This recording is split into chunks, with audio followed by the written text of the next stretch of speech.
JakeShane. Hi, pussies, and welcome back to Therapuss. This is my first time back in this studio in a while because,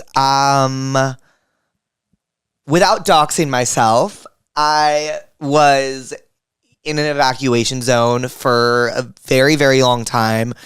We had no water or power until, I think, Friday. So we're just able to get back. And my heart is with every single person who was affected by this. I've been trying to do everything I can to just do my part in this. It's actually like, I feel like I know some people might understand the gravity of what happened, but like if you don't live in Los Angeles, I'm not quite sure you understand just how bad what happened was. I feel like no one knows what the air quality really is like because a lot of the houses that burned like have like a lot of like asbestos and old chemicals that came up from the ground or from whatever from the houses, and those chemicals apparently aren't measured in AQI, which is the air quality index. My grandparents lived on the Lower East Side when 9/11 happened, and because of how bad the air was and the dust and the chemicals in the air, like my grandpa got leukemia later on in life from that. We think it's from that. We're almost positive it is. And so like I just have like I'm like I've been really, really, really, really anxious. Especially because I just like at the end of the day really just like miss my home. But I've been like out of it for a while, but I know I'm so grateful that it is still standing and like I am in that position. I didn't really understand how bad it was until I texted it made its way to my friend's street, and I texted her and I said, hey, like, are you evacuated? Are you safe? And like she was like, hey, my house burned down. And this was Tuesday night, and I was like, oh, holy fuck. And then I woke up Wednesday morning. Sorry, I'm like all over the place, but that's because like I feel all over the place. I woke up Wednesday morning to the scariest images I've like just the most devastating images I've ever seen. It was just really scary, you guys. Like it was just really scary. I never experienced anything like that before. But what I was saying was, I think what I'm really scared of now is the air quality. Like I'm really scared. Like I'm really anxious about it. I don't know what to do. Because it's invisible, right? Like you can't see chemicals with the naked eye. You can see ash, but that's not what like I'm reading. Like I'm reading like ash is one problem, and then you have all these chemicals, which is another problem. And then as I was saying, I think about my grandpa and like, and I'm very close to where like the fires happened. It feels like nobody knows what the fuck is going on. And it's really scary and it's really sad because LA is my favorite city in the entire world. If anyone is watching this and you have a personal GoFundMe or something that I can contribute to, please comment it, DM it to me, send it my way. Literally anything. Anything. I'm just trying to help in any way I can. Below this video, I will include resources to help out in the Palisades and Altadena fire. I don't really know what else to say. It's just, it's really heartbreaking. It's horrible. And it's a really scary time to be in Los Angeles. But if there's one thing about Los Angeles I know, it's that we will get through this and we will come back. I know that as a city, we will come back stronger than ever before. LA is my favorite place in the entire world. I love the people here. I think Angelenos get a bad rep sometimes, but it's not the case. People here are some of the best people I've ever met in my entire life. Some of the most empathetic and caring. And I think seeing the way in which this community has come together is really, really beautiful. And yeah. If I don't include a resource that you've been in personal contact with that you found to be great, please send it to me. I'll include it. I'll look into it. And then please, if there's a GoFundMe, and anything, just please comment, send it, message it, anything to me, please. I just would also like to say, if anybody listening to this has been affected, I hope you are safe. I hope your family's safe. I hope your pets are safe. And I love you. I'm trying to think of like something that like made me smile in the past week. I have spent a lot of time with Will. Will and I, do you guys remember if you were like in your like 20s during COVID, it was kind of like the person you were with when everything kind of happened, you kind of stayed with. Will was that person for me. So Will was with me on January 7th, and I ended up just like staying with him basically until today. So I've spent a lot of time with Will, and he's just been the greatest ever. And we talked about him and Cassidy doing a Therapuss episode together, which I'm really, really excited about because they are so fucking funny. I'm so excited for you guys to like get to know them. We're planning it for February. I like that is one thing that's made me smile. I'm really excited to record with Will and Cassidy. Oh my God. Today we have the iconic FKA Twigs. Getting to talk to her about Eusexua, which is her third studio album that's out this week, was so awesome. She like really, when she creates these albums, like she creates entire universes for them, which is like my favorite part about music, is like falling into the universe of the album. And like with Eusexua, there's such a universe. Like it's so based in rave culture. It was the cool, like one of the coolest interviews I've ever done. I learned so much about Eusexua, which is like a mindset, a word. It's everything. Like you guys will know by the end of the episode, like what the fuck I'm talking about. But yes. Oh my God. How could I fucking forget? A disclaimer before you watch this episode. We had the technical difficulty to end all technical difficulties. Yeah, we can laugh about it now. At the moment, it was heart-wrenching. We lost an entire episode. And we also, if this episode looks different, if you're watching this, it's because, so we have three, just like, it's like technical, like logistics-wise, we have three cameras filming us. We have one on me, one on a wide shot, and one on the guest. Twigs's camera, okay, there was like a corruption of sorts. And her camera shot got corrupted. So we lost her solo shot, but that's just like a disclaimer for the episode. It's still a wonderful episode, but just if things look a little different, that is why. Okay. I love you, pussies. Enjoy the episode. Thank you, SeatGeek, for sponsoring today's episode yet again. I love you guys. I love live music. I love live events. And SeatGeek makes everything easier in regards to live events. Also, quickly, all sponsorship money from SeatGeek for this episode will be donated to the Wildfire Recovery Fund. SeatGeek is such an easy place to go get tickets to a live event, whether that be comedy, whether that be music, whether that be Broadway, whether that be a Therapuss live tour that could be announced in the following week. Use my code Therapuss10 for 10% off any ticket on SeatGeek. All the tickets are rated on a scale from 1 to 10, 10 being the best, 1 being not the best. So you can kind of see if you're getting the best bang for your buck. So look for the green dot. Green means good. Red means bad. We have so many incredible people on tour. I mean, Tate is about to start her Miss Possessive World Tour, which I know is going to change fucking lives. It's going to be incredible. And might as well use your code Therapuss10 for 10% off those tickets. Once again, SeatGeek, I die for you. I love you. And a reminder that all proceeds from SeatGeek in this episode will be donated to the Wildfire Recovery Fund. Okay, I love you, pussies. Enjoy the episode. Hi, pussies, and welcome back to Therapuss. Today we have singer, songwriter, dancer, actress, artist extraordinaire, FKA Twigs. Hi. Hi. Thanks for being here. Thank you for having me. You just got off a flight? Yes. Okay, amazing. And you're in LA doing promo for your third studio album, Eusexua? Mm-hmm.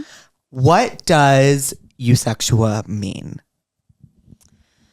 Okay, good question. Eusexua, it's a word that I don't think exists, at least in the English language. And it is a feeling of complete presence. I can describe it better in moments of life. So, for example, it's a feeling when you've been out dancing all night at a rave. You just lose yourself. You lose like 8 hours to the dance floor. You look at your watch and you think, oh, wow, it's 8 o'clock in the morning. How did that happen? It's because you've been in a state of Eusexua. It's also when you've been kissing someone for hours, but not someone that you love, like someone that you've just met. Oh, okay. I love that. I haven't kissed someone in so long. Sorry. Continue. Well, you know, like when you kiss a stranger and there's like no expectation and they're just gorgeous and there's no ego, there's no expectation. It's just like you feel like you can kiss them for hours and hours and hours. Ugh, I feel like I always have expectation, but I do understand that. Maybe I think I have an issue with being present. I think that's my issue. Okay, well, you need more Eusexua. I think I need more Eusexua too. It's also the moment before an orgasm. Oh. Like a moment of complete nothingness. You can't orgasm if you're thinking about things. I guess you can. When did you come up with this word? I think I just felt like in my life I was missing it. Mm-hmm. And then I went and I was living in Prague for a few months. And then I kept on having this feeling. I was going out to these incredible raves and these amazing parties. And I kept on having this feeling of like complete presence. And I was like, what is this? But there wasn't a word for it. So I thought I'd make one up. And is it combining euphoria and like sexual? Like, is that? No, it's just it's a word that I made up that I think sounds like the feeling of like human presence and human awareness and loss of ego. And, you know, like humans were so beautiful, but I think we forget that, you know? I forget that. We have such capacity. Like, I feel like there's such untapped potential. Yeah. Especially now, you know, like we're constantly on our phones, we're constantly thinking about things that actually like don't really matter that much. But I feel like for me, constantly searching to be in a state of Eusexua, it allows me to be present, be happier, make better art. 100%. That's incredible. That's so creative. Well, you know that. So Eusexua comes out January 24th. And when did you start working on the album? Well, traditionally, I've always counted when it starts from the first, like the conception of the first song on the record. And I started to conceive the first song on the record when I was 13. Which one was that? It's a song called Childlike Things. Okay, wow. So you've been making music for a really long time. Yeah, I have been, yeah. And how do you keep track of something you created when you were 13? Well, I was in Big Sur and I was there with a few of my favorite collaborators and producers, and my friends started like making up this beat. Mm-hmm. And for some reason, the song that I wrote, I started writing when I was 13 and I finished it when I was 18. The song just downloaded into my head over the new music. Oh, wow. So I just remembered all the lyrics, all the melodies, and I sang it all in one go. And everyone was like, wow, you're a genius. And I was like, no, I wrote it a long time ago. Wait, that's incredible. Yeah. So how long have you been writing music for? I think since I was 9. Wow. Yeah. So would you say, because you are a million and one things. You're a dancer, you're an artist, you're a singer, you're a songwriter, you're an actress. But what would you say kind of came to you first? Just the hunt to unravel what it is to be human. I find so exciting, new ideas. But I don't really know what it is I am yet. I feel like I'm still figuring that out. But from when I was a child, I was always just in my own world. Like always in my own world.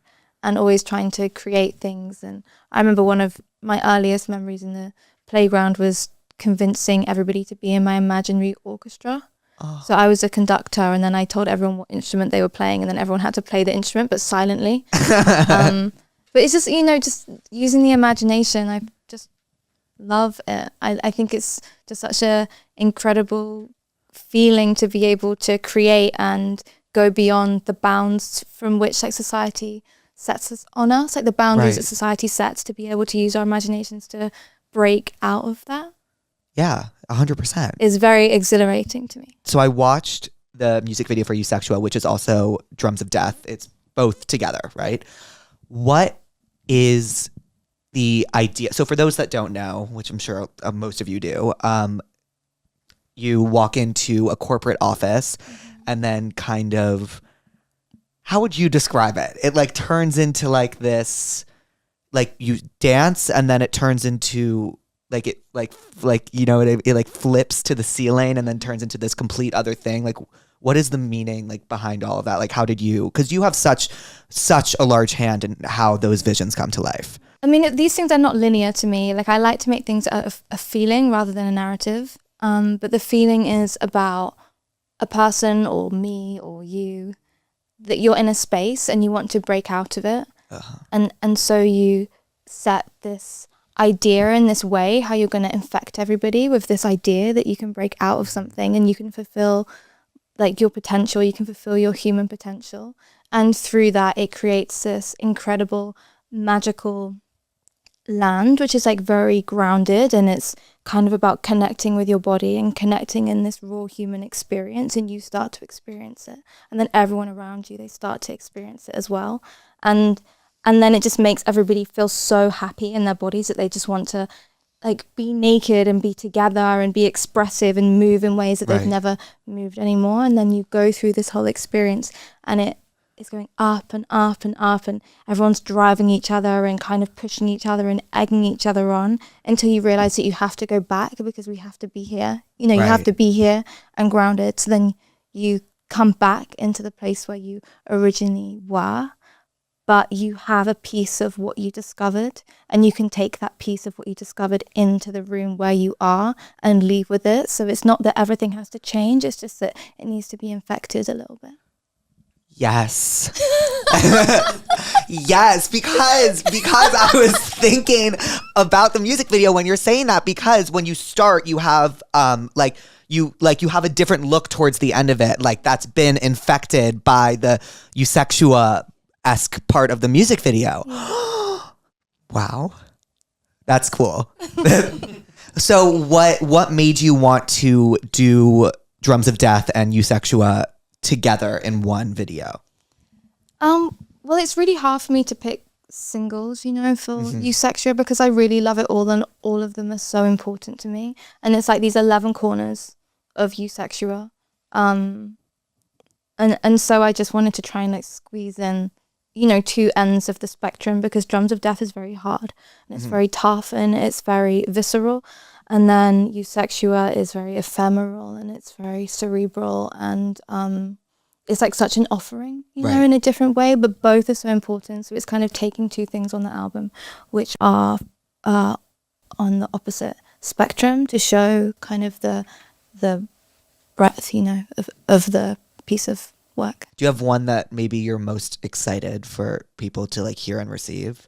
But there's just moments on songs, there's lyrics, there's bits of sounds, there's this amazing kind of harp break and Keep It and Hold It, where the whole song kind of just breaks down and it goes out of time and this harp sort of tumbles, and I find that like very physical every time I listen to it. Or there's certain lyrics, like there's this one song called Sticky, where like I found that when I get tense, like my body gets in so much pain, like when I feel stressed. And then there's a lyric and it's like you're right, I hold it in my body, little snakes inside a bottle, writhing in my frustrations, because I feel like sometimes you have like little insects inside your body. Yeah. You know, when you feel stressed. So I don't know, there's little kind of bits of every song, but it's hard. I like it all, and I think that there's probably, you know, something, a lyric, a sound, a beat that could, you know, connect with everybody. Wow. And where did you record most of the album? I wrote Room of Fools, the lyrics. I started to write them in the toilets of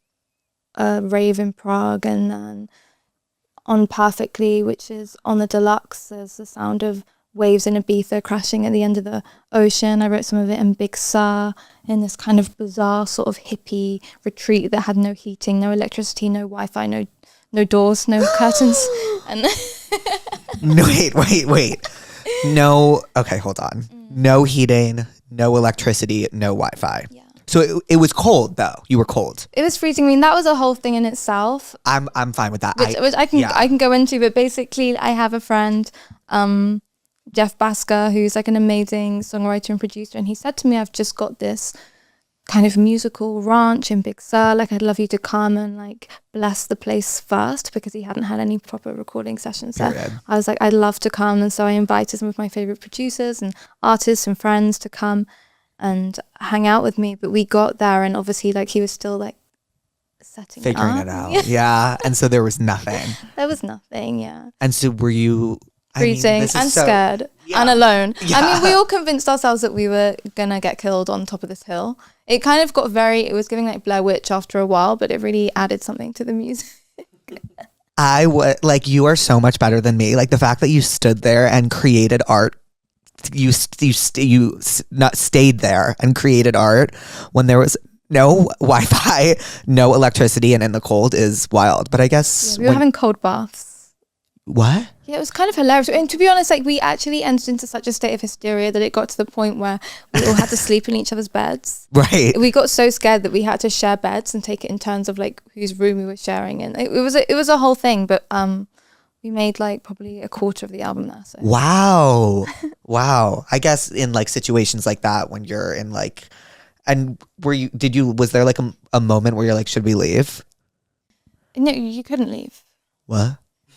No, you couldn't leave. I mean, basically, I feel bad. I feel like I'm like gonna blow Jeff up, but like basically the Wi-Fi and the heating went out, and then Jeff was like, okay, like I'm gonna go back to LA, and we were like, wait, Jeff stay? Yeah, we were like, just staying. He was like, no, like we had this like lovely guy Jerry there to look after us. We were like, okay, like Jerry's here, that'll be okay. But it was on the top of this hill, so you couldn't get down. Yeah. You like technically couldn't really get down, so yeah, we stayed there and we just rode it out, but it was definitely psychedelic for sure. Wow, your life is really cool is what I think I'm gathering.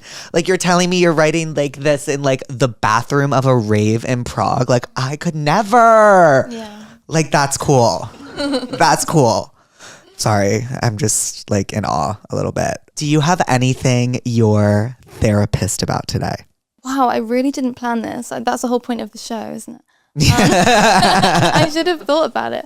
Okay, no, let me think. It's okay. Like I can start if it makes you feel better. Okay, you start. Because I always have something I'm angry about. Okay, go on, be furious. Okay, so my eyebrows were getting really messy and I needed to get them waxed. Okay. And I was like, I'm going to do it. I'm going to do it. I'm going to do it. And then I finally got up to do it because I am, as I said before we started, so fucking lazy. And I got up to go do it. And the entire place was under construction. Okay. It's very petty, but like I was annoyed. Okay. I can tell you the last thing I was annoyed about. Yes. Is it just the last thing? It's not a big deal, but. Yeah. Okay, so basically I just came back from shooting a music video in Marseille, and we were shooting nights. So we were shooting from like 2 p.m. till about 5 a.m. But then I was too excited, so I couldn't go to sleep until 8 a.m. So I basically stayed awake for 3 days. And then... What? I was awake for 3 days because it was like shooting 2 nights. Right. So I just was awake the whole time. And then there's this big storm in London. So then I tried to get back from Marseille to... London, but there was a storm, so I couldn't. So then I had to get a train from Marseille to Paris back to London, and it took 24 hours to get back from Marseille to London, which is, it's like a 3-hour flight. And then I went to the airport, because I've come away on this trip now, and I'm away for 2 months, and I packed, but I was so flustered when I was packing because I only had like a few hours because I was back a day late because of this whole travel scenario. And so I went to the airport and I missed my flight when I went to the airport. So then I ended up just staying in like a hotel that's closer to the airport. But then I was too excited to sleep last night. And then I was like, it's fine, I'll sleep on the plane. So then I got on the plane and I bought a little eye mask from Boots. And I put my eye mask on and I put the pillow like just up against the chair. And I went into like the nicest like car sleep. Like, you know, when it's like that kind of really deep, like yours is straight into REM. Yeah. And I was having the best dream, actually about a song. It was a dream about a song. And I was like out of it. And then like the air hostess like tapped me on the shoulder and said like, "Madam, do you want some lunch?" Obviously not. And I just said to her, because obviously like I was sleeping with an eye mask, which is like a whole nother thing we can get into in a second, but like I had this eye mask on and I lifted it up and I just was like, "I haven't slept for 3 days." I was like, "Please just leave me alone." So yeah, it's kind of minor, but that's not minor. See, like, that for me, no. That's very minor. That's minor for you, but for me, that would have upended my entire day. I would have complained about it for hours. Do you sleep hot or cold? I can do either. Sometimes I love a fever sleep because I feel like it gets out all of my nightmares. Yes. You know what I mean? But I mean, cold's obviously better for you, and it's a more comfortable sleep. But sometimes when you're like feverish and you're like fighting for your life, and you wake up, you're like, and like you have sweat all over your body, and you're like, "What the fuck happened to me last night?" Yeah. Oh, wait, I didn't even think about that. A fever sleep is sometimes really nice. I love nightmares sometimes. Okay, so I've been having a lot of nightmares recently, like really gnarly nightmares, like every night. But I think it was because I was smoking a lot of weed. And then so I've stopped. I'm like day 11, no weed. And like, because I was smoking like every single day. And it was just, it was like gnarly. And I haven't really had nightmares since, but they were getting really bad. Do you have nightmares a lot? Yes, I've always, I wouldn't call them nightmares. I think I have very vivid dreams, which are nightmares. But for me, I think I've always had it since I was a kid. Like very, very intense, vivid dreams. But I just kind of like, I can control them a little bit. And sometimes I wake up and I think, no, I'm going to get back in that dream. I'm going to get that pink elephant. You know? Like you're like a lucid dreamer. Yeah, so I kind of go back in and I think, no, that is not going to get the better of me. I'm going to go back in. Wow. Yeah. Did you have to like train yourself to do that? I think I've always been able to do that. That's sick. Yeah. That's sick. What are you like inspired by right now? Like, what have you been listening to? What are you inspired by? What inspired you sexual? Like, you know, like what art were you listening to while making the album? And what are you listening to today? Good question. I think, really like going to techno clubs inspired you sexual. I've never really like understood techno. Okay. Like growing up, I never was like, oh, this is what I need to. Same. Yeah. Can you imagine me in a techno club? But now I can. No, you cannot. I can. Me in a techno club? Yeah, you should come to one of my youth sexual raves. Wait, should I? Yeah. When's the next? There'll be one soon. I had one in LA only a few weeks ago. I'm not kidding. I'm actually down. But it's like a proper rave though. It's not like a. No, I know. Yeah, you know. Yeah. Yeah, like it's not like a. No, yeah, I know. I'm like picking up what you're putting down. Okay, yeah. It's like a proper rave. Yeah. You should come. I used to think it wasn't for me, but now it's saved my life. So I'm really. Board, yeah. What do you mean it saved your life? Well, because techno is like very primal. It's like these beats, and they're so primal. And that's what I wrote Room of Fools about. Mm-hmm. This room of fools, we make something together. With open wounds, we're bleeding out the pressure. Because I think, wow, it's so funny when you see people dancing and they're by themselves and they're like doing these like movements, and you think, wow, like you look like a fool, right? And then you like put it in context of everyone moving together, and you think, wow, this is possibly the most important thing that's ever happened in the human race, and I'm here witnessing it right now in this very second because everyone's there together, just getting like something out of them. That's beautiful. Yeah. Wait, I love that because I'm always the reason I'm like, I feel like I wouldn't do well at a rave is because I'm so cautious of how I'm being perceived at all times. And like, I've never let myself like loose dancing in public ever, or like, but is there like kind of like a mutual respect at these raves that you kind of like let everyone just dance and do their thing? Because I'm so scared of being judged at all times. Yeah, it is like that. It's like when you go to a really good techno club, I would describe it as, it's like, okay, I don't surf because I don't know water, but when people talk about surf etiquette, like the way that people take the waves, I don't really know, but basically there's a whole etiquette to when you go and take a wave, and like who goes first, and if there's a really big wave, then you allow someone who can go and really body that to go and do it, or I don't know, but there's an etiquette, right, of like a good kind of surf spot. But you know what I'm talking about. Yeah. Good, I'm not making it up. Just imagined this rule book. But so there's this etiquette of how to surf, but there's an etiquette of how to rave. It's like there's in like a really good mosh pit, there's an etiquette You know, like moshing, it is like a technical, like scientific thing of people that have been going to mosh pits for many years, and there's like an element of protection in them so no one gets hurt. Oh, interesting. I was always wondering how people didn't get hurt in those things. Yeah, because when it's done properly, it's a culture. It's not just like a frivolous like rage. It's a culture of something which is like really important, that people have set the rules to keep everyone safe for a very long time. And that is like, when you go to a techno club, it's like one of the rules is you do not judge people. Wow, and you can dance really close to people and no one's going to bump into you. Actually, no one's really even going to come onto you unless you want that, you know. And it's a very like open and important place, you know, for humans to go and get out what they need to get out from their stressful weeks. But yeah, I'll take you out to a good rave. I really want to go with you. Yeah. I really want to go with you. Wait, because I watched this show called Industry, and you watch Industry? How fucking good.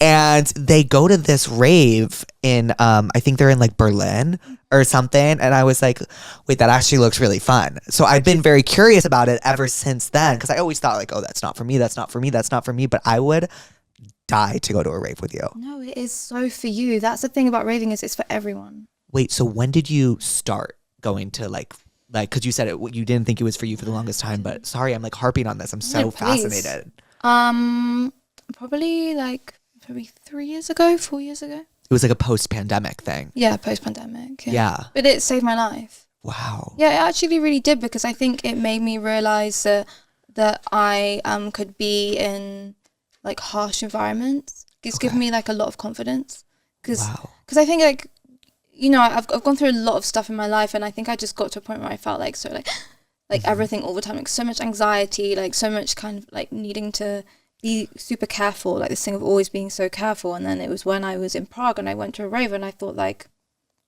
I've got myself, like I don't need to be careful anymore, like I'm here, I'm safe, I'm present, this is amazing, I'm sexy, I'm hot, I'm young, I can like, I'm an artist, I can like control my life, I'm like back in control again. And it was in those environments, and the more I went, the more that feeling started to grow. Like I got more confidence, I became sexier, I became like younger, hotter, more fab. Holy shit. Yeah, let's go to a rave. I got to go to a rave. Because it's like, because nobody judges you there. It doesn't matter. I think I am so used to environments where everyone is judging all the time that I can't even imagine what that's like. You can't really like perceive anyone in a rave because you're too busy worrying about like how to get into the music. Yeah.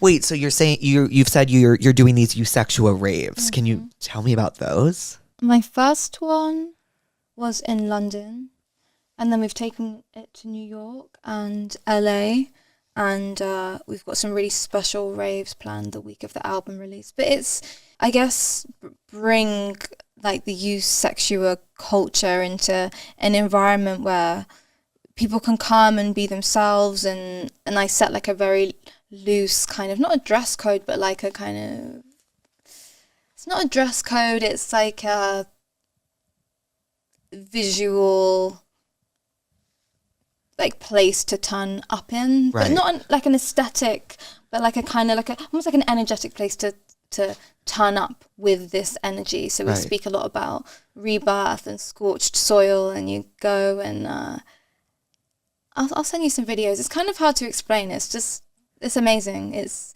free.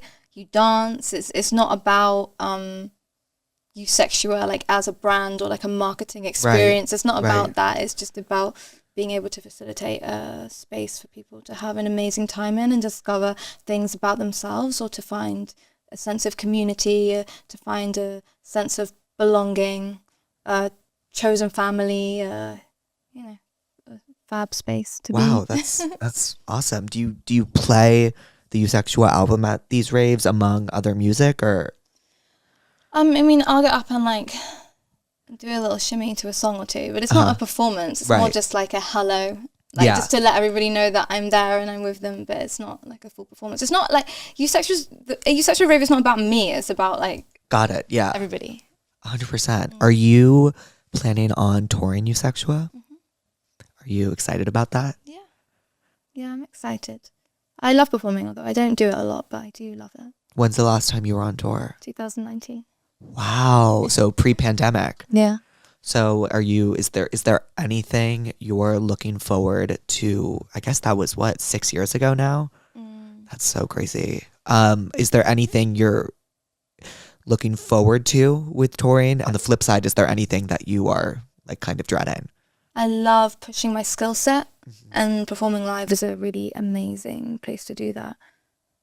Being able to pull the different dance skills that I've learned together, so like voguing and pole dancing and wushu and all, even singing styles, opera or like more rapping. It's a place where everything can shove into one thing, right? Which is really exciting. The only thing is I just sometimes miss my dogs so much. You have dogs? Yeah, I've got 2 dogs. That's the only thing. Like, I just miss my dogs so much when I'm away from them. You can't bring them on tour? If you take a bus, do you take a bus? Not on this first one, I don't think so, but I could maybe one day, but they're just, they need routine. They're Brussels Griffins. They're quite highly strung. Okay. Not like behavioural issues, but they're quite a stubborn breed. Right. So they're just best to stay in their routine, else they get a bit like... Right. You know, and do you know Brussels Griffins? Like flat-faced jaw, like... Can I see a photo? Yeah. I would love to see a photo, if that's okay. Yeah, of course. I love nothing more than like showing pictures of my dogs to people. Wait, I must be a raver. Like, I'm dead serious. Like, this sounds like my dream. Really? Come. And it's so funny because like everyone will be like, Jake, like because I'm like, no one will ever be able to imagine me in a rave. Like, right? She's shaking her head. Like, oh, no. Well, they're at doggy camp at the moment because I'm away, but that's why. Oh, they look stubborn. Yeah, they're honestly like so grumpy. This is they've made a friend. This is the other one on the... Oh, they're all stubborn together. Yeah, they're always fuming. Honestly, they're the... I don't know. I feel like always really cheesy talking about them. But I mean, look at that face. I don't know who that lady is hugging him. He's like, get off him. Wait, he's like, so stop cute. Touching me. Are they brothers, these dogs? No, they're not. They're not. But they're like brother and sister in spirit. They're honestly hilarious. They just give me... I mean, look at that. What even is that? He looks so like happy and unhappy at the same time. Yeah. Oh my god. She's called Chicken Girl. Her name is Chicken Girl? Yeah. And then what's her brother's name? Bam Bam. Bam Bam? Yeah, but I'm starting to learn French. I've been calling Chicken Girl now Poulet Fil. That's fucking chic. I know, Poulet Fil. That's chic. Have you ever lived in France? No, but I just really want to learn to speak French. Do you speak any other languages other than English? Neither do I. I can't. I try. I can't learn. Yeah, I feel like I could learn. It's just time, isn't it? Yeah. And not scroll and to do something productive with your day. Do you scroll a lot? I can do. I'm trying not to. But this is kind of what Eusexia is about, actually. It's really... I actually made like an 11-step somatic healing program to go with Eusexia. I was about to ask. You brought up the 11 corners of Eusexia. What do you mean by that? So I made like... I studied somatic healing movements. Somatic healing is... Somatic healing, or like... Okay, so I got into learning about the polyvagal nerve, which is kind of like it's like a nerve that runs from your head all the way down your body. And it can become out of tune with itself. And then if it becomes out of tune, it means that you experience stress and anxiety at a higher rate than, or like you're dysregulated. So I started to discover the way that through moving your body, you can retune your polyvagal nerve so that you experience stress in more of a measured and realistic amount rather than it spiraling. Okay. Wow. And how do you, I know this might not be such a simple question, but how do you do that through these 11 steps? There's 2 different things. I guess with your polyvagal nerve, there's things that can retune it, like humming, cold showers, massage, shaking. But then I started to really learn about where trauma is held in the body and where stress is held in the body. And I discovered there's a lot of like shaking and bouncing and repetitive movements that can release this stress. So basically you just release trauma from your body and you feel more regulated as a human. And so I came up with 11 aspects of life that I feel can be quite stressful. It goes back to, the office in the beginning. At the beginning, right, of Drums of Death, there is an office which I call Crone Corp. Okay. And so if you look, there's little Easter eggs of Crone Corp within the office. And croning is a word that I made up, which is when you scroll mindlessly. But it's like beyond doom scrolling, because I think croning for me is when you start to develop opinions and ideas that are not necessarily your own, but you don't know that they're fed to you from the algorithm. So you can't really tell, like, oh, I'm suddenly following this political movement because of my algorithm, or I'm suddenly identifying with this group of people because of my algorithm, rather than real lived experience. I mean, we've all had friends that we've kind of like lost to croning, I think. 100%. And it's like, and that makes sense with the office setting, because everyone's kind of moving in a pack and following blindly. Exactly. So that's Crone Corp. Wow. So croning, like I came up with, I mean, I can show you. Please show me. Okay, so croning, it is, the movement would be what I call a presence wash. Okay. Which is basically, it's kind of hard with a mic, but it's basically where you can like rub over your body with your hands. Like this, you rub over your body, and okay, let's do it like this. Yeah, we can put them. I can like speak like this. We're croning. No, we're croning. Yeah. Okay. I'm rolling up my sleeves. Like, let's fucking crone. Okay, so say for example, if I had come to do this lovely interview with you. You think it's lovely? It's gorgeous. I'm having a great time. It's truly fantastic. So if I had come to this lovely interview with you and I just posted a picture on my Instagram 10 minutes before. So say, I'm not feeling like this, by the way, but and I haven't posted a picture. Okay. But that'd be cool if you did. Yeah. My label would think so, yeah. JK, love you. But so if I had just posted a picture and I was thinking to myself like, I actually really want to check and see how that picture's doing, that's not really honouring you, or it's not really honouring this conversation that we're having. So what I could do is I could take my hands and I could rub just like this. But you wouldn't know what that means. Right. Because you could just do it at the table. So it's basically just reminding myself to be present. Wow. While I'm with you. And then if I was really getting the desire to look at my phone, then I could think of 3 things in the room to ground me. So I could think, and it could be like a sensory thing. So I'm noticing that you have like a really beautiful like flush in your cheeks. That's one thing. Thank you. Another thing is the temperature in the room. It's not cold, but there's like a slight like prickle to it. That's another thing. And then I can hear the air conditioning as well. So there's 3 things, and that's a real life memory. So it's a real life snapshot. So I'm thinking of the flush in your cheeks, I'm thinking of the prickle in the air, and I'm thinking of the air conditioning humming. And that's grounding me, and all of a sudden I'm here present with you back in the room. There you go. And I'm not thinking about my device, essentially. So that's level 1. That's something that you can do almost as a cue to yourself that no one else can tell. But then level 2 is in the morning. If one felt like they had an issue with like technology, laptops, phones, all these things, then you could do a full body presence wash, which is basically where you rub over the whole of your body with your hands. You can do it to like music or no music, and you rub over the whole of your body for 11 minutes. Wow. In the morning, and then you carry that sensation with you through the rest of the day, so that when you rub your hand, you're really thinking, no, like I'm working on this.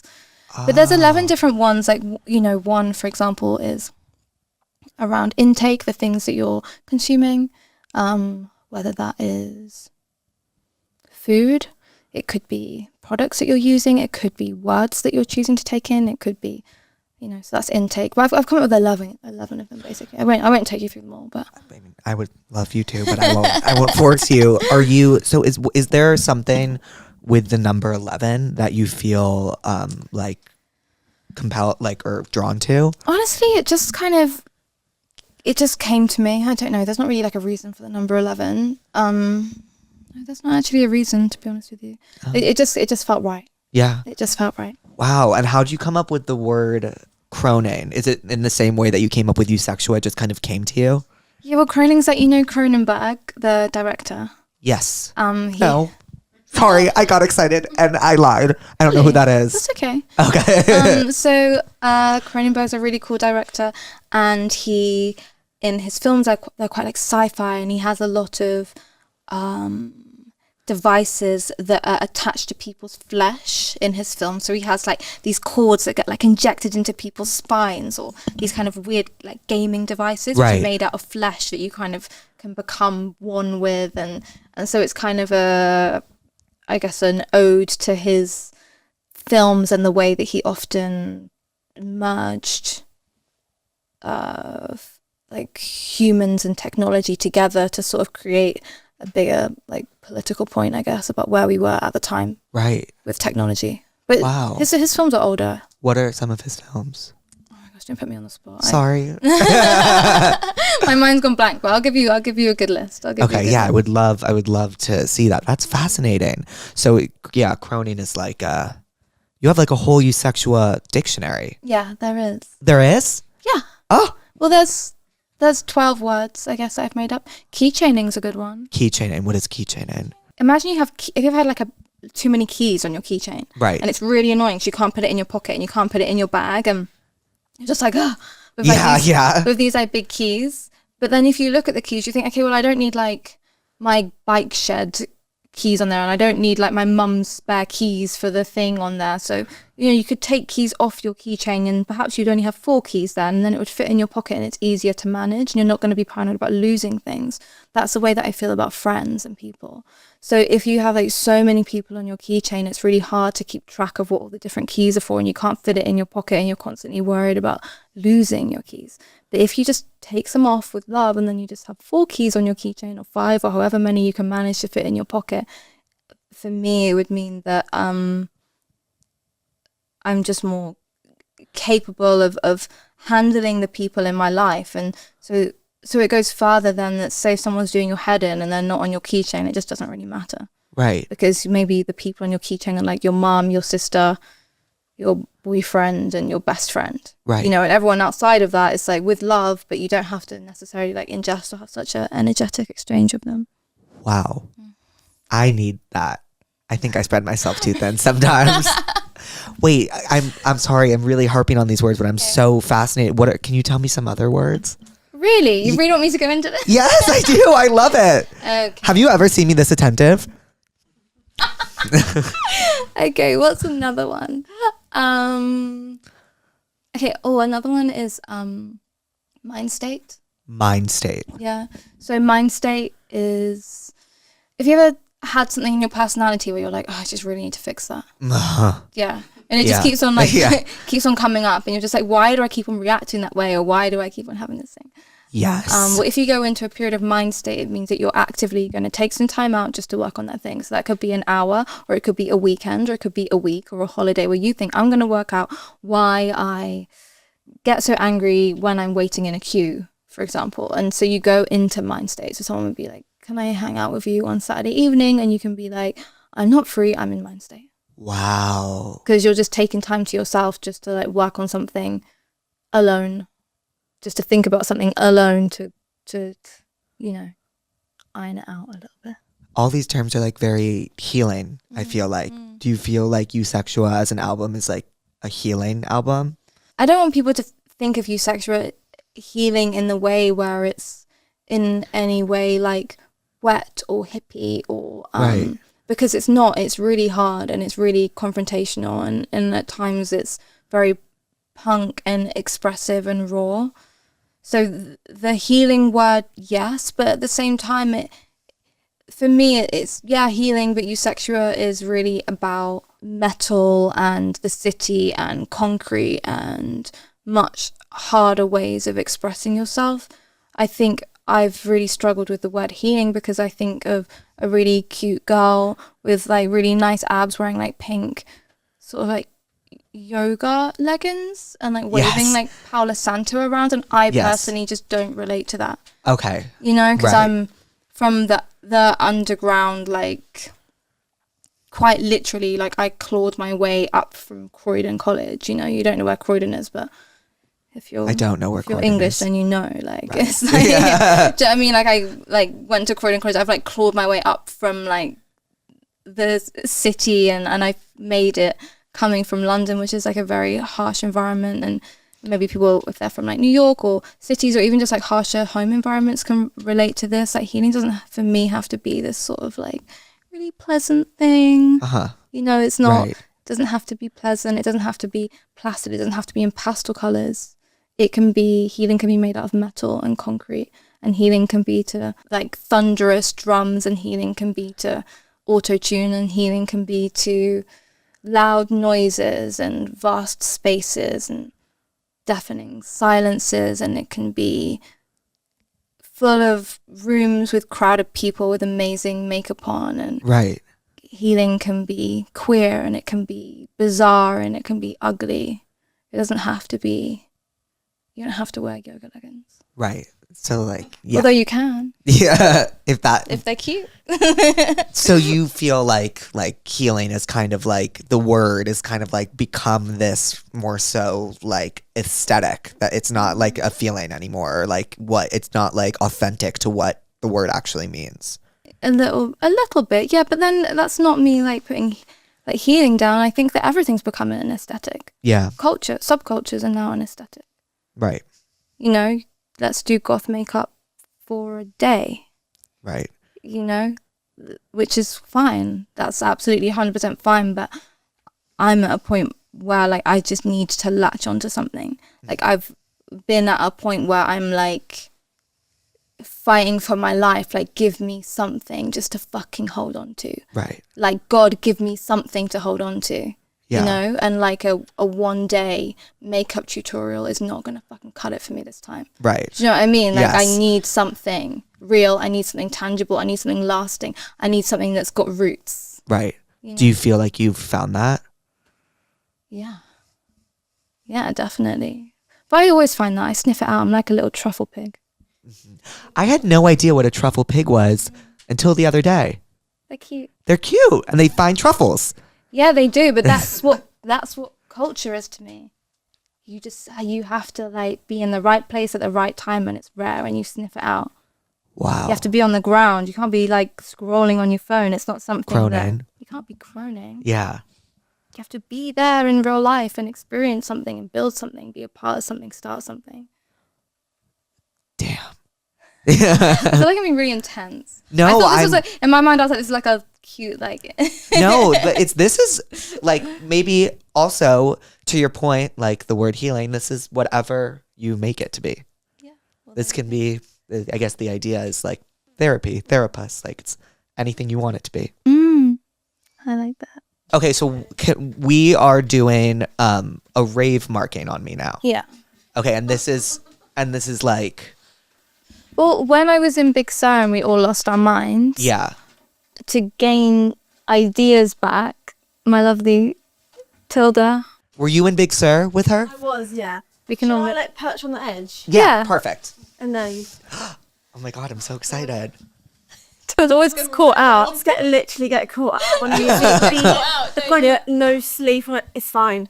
You guys are like, we've had no sleep. You both look amazing. That's what it's about, isn't it? This is what she Had for no sleep. That's it. That's how it. Yeah, he's got to be ready at any time. Yeah. Okay, so what sort of marking would you like? I think Okay, maybe like Can an you? idea. I want you to decide. I think like an idea. Oh, okay. Okay. How are you feeling? How am I feeling today? Yeah. Like, what's your? This morning I was really anxious. I'm always anxious. I woke up like really, really anxious. Like I canceled my workout. Like I canceled everything in the morning just because I had a really hard time falling asleep last night.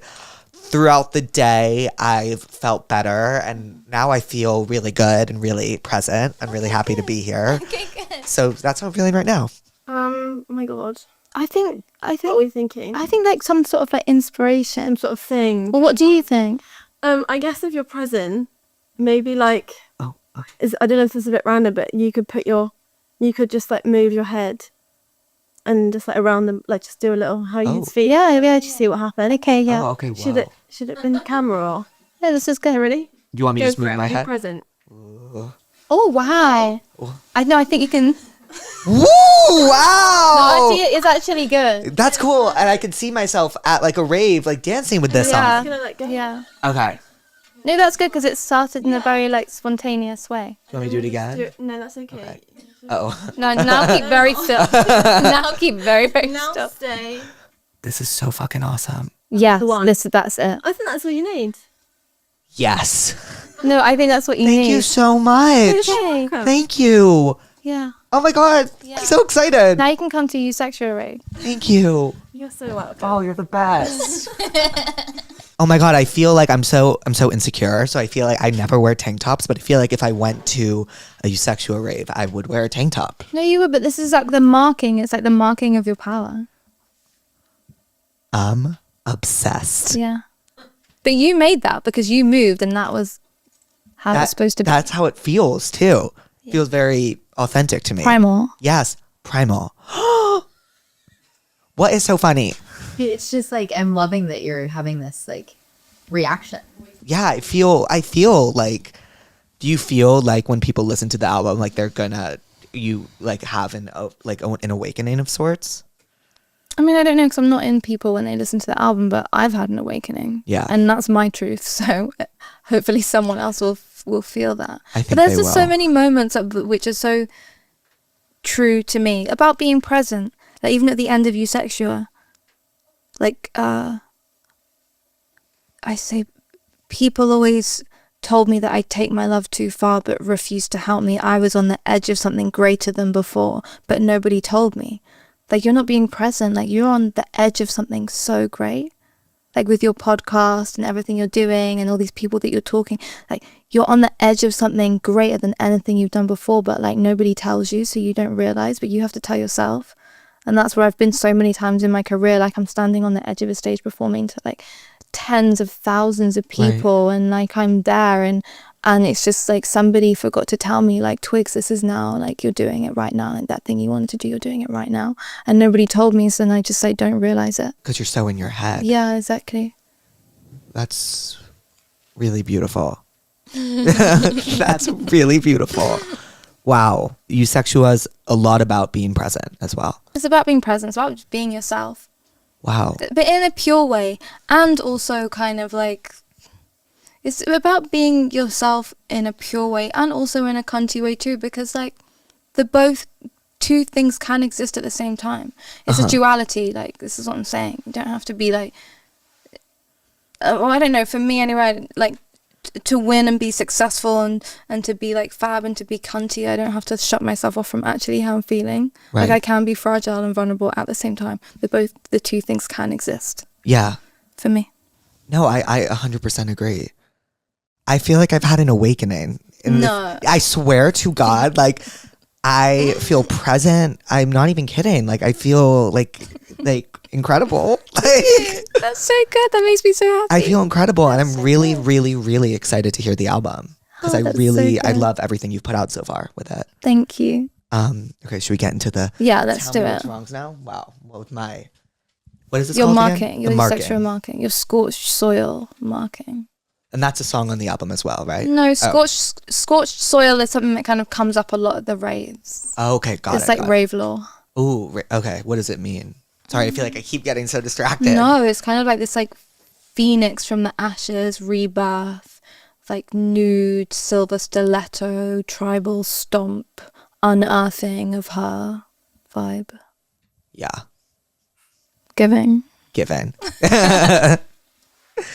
I just moved into a new apartment. Oh, and I do have a good prescription for this pussy. A prescription is like when we, well, I don't know. It's whatever you want it to be, but I like to give them usually a piece of media to digest that would make them like feel better. So like the movie How to Be Single, I think is a really good one for that. Okay. Oh, okay. Mm-hmm. Okay. If you have one, if you don't need to have one, but if you do have one, for that one that I just did, I say like prescription, like learn to play the violin. Okay. Or the harp. Like spread your legs, get a harp between your legs, braless, and just like strum away and just like feel yourself. I say prescription harp. Okay. Yeah.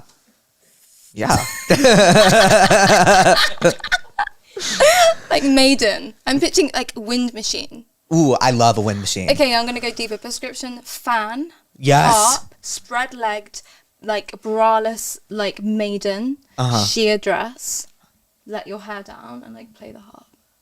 That's really cunty. Yeah. Yeah. Film it. Okay. Okay. break the internet. Okay, I kind of want to do this. Can you imagine me? I just moved into a new apartment with 2 random roommates and got drunk with one of them the other night, and she told me she's been hooking up with the other roommate's boyfriend for months and didn't even know he had a girlfriend. Okay. Wait, I'm lost. Okay, no. I know, because like when someone read this to me, I'd also be lost, but like, let me visualize it. Person moves in with 2 people. So person A moves in with person B and person C. Yeah. Person B got drunk with person A and is like, wait, I have to tell. I'm already lost. Okay. So person A moved in with person B and person C. Let's say you, me, and you all move into an apartment together. We don't know each other. Okay. None of us know each other. Okay. And you and I get drunk one night. Mm-hmm. And I'm like, wait, I have to tell you something. I've been hooking up with his significant other. I had no idea that they had a partner, but they do. Mm-hmm. And now I live with them. Oh. Like, that's how crazy that is. Okay. Yeah. Yeah, that's crazy. Okay, so now I have to say what the prescription is. Well, they're like, I don't know what to do with this info. Like, I'm concerned that if I drink, I won't be able to keep my lips sealed. Like, my advice is to stay as far away from this mess as you can. Okay, my prescription would be like to watch Annie Hathaway's Oscar-winning speech. Okay. Because it's so all-consuming that you'll just forget about everything else. Just forget about it. Yeah. I remember that speech. You see what I mean? Now you're not even worried about that. You're just thinking about the speech. Problem solved. That was I'm a total pushover, and I put people's needs before mine all the time. How do I gain confidence to stand up for myself without being mean and destroying the peace? That's a really hard one. I don't know. What would you say? I'd say it's okay to destroy the peace if it protects yours. Mm-hmm. Just blow it up. Yeah, I think it's okay to blow things up sometimes. Okay. Just like move to a whole different place. Uh-huh. Like cut your hair and dye it a completely different color and just become a whole new person. And just like try it out for a couple of months of just like do you know what I mean? Like just invent a new version of you and just be a new version for like a couple of months and just see, like, you know, it's almost like it's like the Eusexia video. Like you go so far the other way and you just take like a little bit of that and then just like bring it back into your life. Bring like the remnants of it back into your life. Am I making any sense? Completely. Okay, good. Completely. So just try going like really far the other way, see how it feels, and then just take like a little bit of that like back into your current. And I'm not even just saying this, but I would now prescribe Eusexia and the music video for it as inspiration. That's really, nice. Really, yeah. That's cute. Yeah, well, it's true. My boyfriend of almost 3 years has not introduced me to his parents yet. Every time I bring it up or mention that I want to meet them, he just shrugs it off and we end up in a fight. I love him so much, but this is causing me so much stress. Please help. I would have like an honest conversation. And I understand. If it causes a fight, maybe that's like a deeper issue in the relationship. But I will also say that some people, not every family is going to look the same. You know what I mean? That's like, what I was going to say. Not every family is going to look the same. And like what family means to you might not be what family means to me. Mm-hmm. And I think that there does need to be like a sort of grace for that, especially in relationships. Yeah, exactly. Like some people just have like parents that are just more tricky than others. And so it might not be about you. It might be about them. Right. Yeah, that is kind of like a tough one, but. Yeah, family's tough. I don't know what I would prescribe. I would prescribe maybe... Meet the Fockers. I've never seen Meet the Fockers. Yeah, like just to see why you might not want to meet someone's family. Right. Or what's that one movie about the mother-in-law, like, and is it like Jennifer Lopez or something, and they like hate each other. Do you guys know what I'm talking about? Oh, what about what's the one with like the girl that the family like Monster-in-Law. Sorry. No, what's the one with like where the girl and they play this family game where they basically they play this game and then you have to like hide and seek. Oh.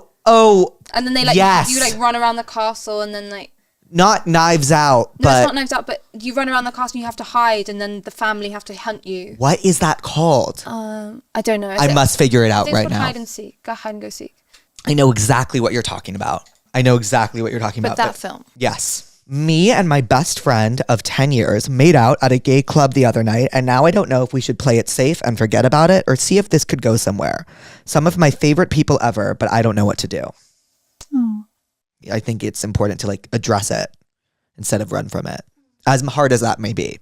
I think just get out in the open. Yeah. But that is hard. I'm like the least confrontational person when it comes to that. But I understand. The movie's called Ready or Not, by the way. Ready or Not. Ready or Not. Yes. For hide and seek. Yes. I met this guy from London at a party last night. We really hit it off. We hooked up, if you know what I mean. It was life-changing. Anyways, he literally asked me to marry him at the end of the night, and honestly, I am considering it. The catch is, he leaves for good in 2 weeks to go back to London. What do I do? Stay away. Stay away? Too quick, yeah. Too quick. Yeah, run for your life. Okay. Scream.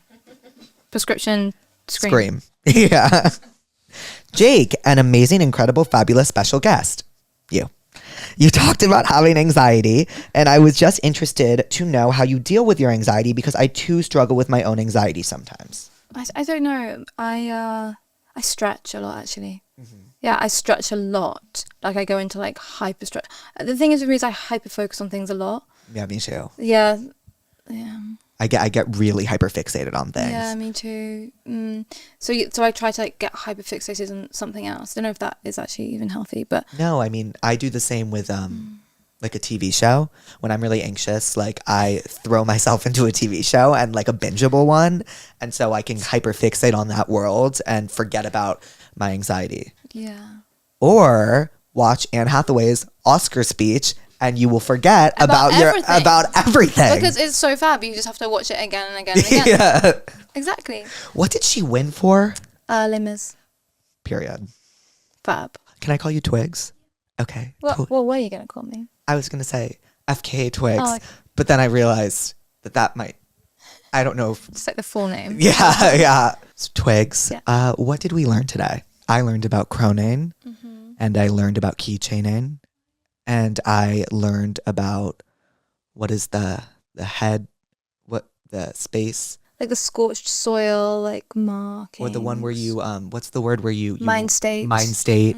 And I learned about eusexua, and I learned about that I really want to go to a rave. Yeah. And I'm gonna. Yeah. No, seriously, I will take you out, and you might have a little date as well. Oh, yes, I also learned that I'm gonna have a date. Actually, the guy that I want to put you on a date with is coming to LA. When? Like in a week. I will be here.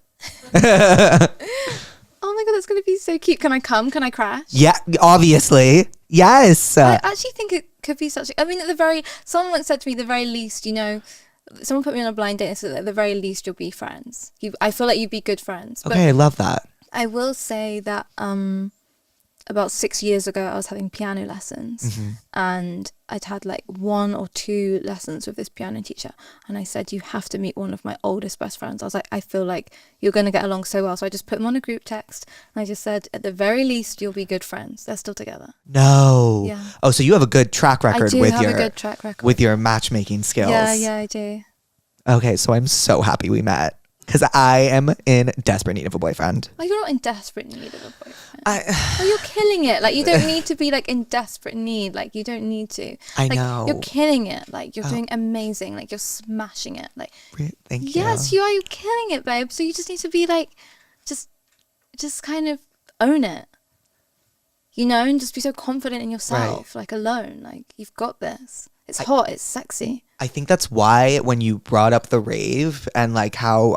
like, not even kidding, like how it's like a judgment-free zone and whatever, like I think that's why I really gravitated towards that conversation and really wanted to go, because like I am so judgy, like I judge myself a lot. I'm just very conscious of how I'm perceived and I perceive others, and I just to be in a space where all of that doesn't exist for a minute, like I think it would really help my mental health. Yeah, it really does. Yeah. A place where it's like really hard, but it's not in any way like mean or catty. Right. But it's hard. Yeah. It's raw and it's hard, but it's not like there's no sort of mean girl clicky energy to it. It's just kind of, it just is. You know, I feel like that's what I'm kind of manifesting for myself, and like for anyone who enjoys Eusexia is just to be like that. Things just are, that it just is, right? You know, and it's the way that it is, and we're fine with it, and we're exploring we're just exploring like our inner workings, you know, the saying, the only way out is in. Like that. Well, on that note, Twigs, thank you literally so much for stopping by the Therapuss office. I had an incredible, literally life-changing time. Wow. Thank love you. That. Thank you for having me. Yeah. Do you want to say a little bye, pussies? Bye, pussies. Yay! Pussies. Sorry, my tooth hurts really, really badly. Right here, like this big tooth. Everyone, welcome back to Therapuss, where, I don't usually do a tagline after it, so I don't think I'm going to start today. But I had food apparently stuck in my teeth, like between my big right tooth and like when it starts to get my regular teeth all day yesterday. And Alice just like didn't tell me, she says, because, quote, I could look in a mirror. So my teeth hurt really badly today. Like every time cold air touches it, like it hurts, which is a problem for me because I can't like live without cold air. So sorry, that's why the hi pussies, like that's why it was weird at first, because of my tooth. But it's not a cavity, because everyone told me that you can't get cavities in your front teeth. But this is also a reason why I'm really excited to get veneers one day. I'll obviously bring everyone along for that journey once I do, but it'll be amazing. Today, for a guest, we have Conan Gray, who just released his latest album, Found Heaven, last week. It is fucking amazing. Please go give it a listen if you haven't already. He is such a joy, such a bright light. He's so creative. He's so talented. And I was so excited to have him in the Therapuss office. And I'm so excited for you guys to hear this episode. I just got back from New York, and it is Coachella week. Obviously, I went to the Olivia Rodrigo concert, as most of you saw. I had a great time. Olivia was amazing. A poo, as per usual. She is such a fucking star. So beyond talented. And seeing her was just... Sorry, I have food in the side of my mouth. Such a joy.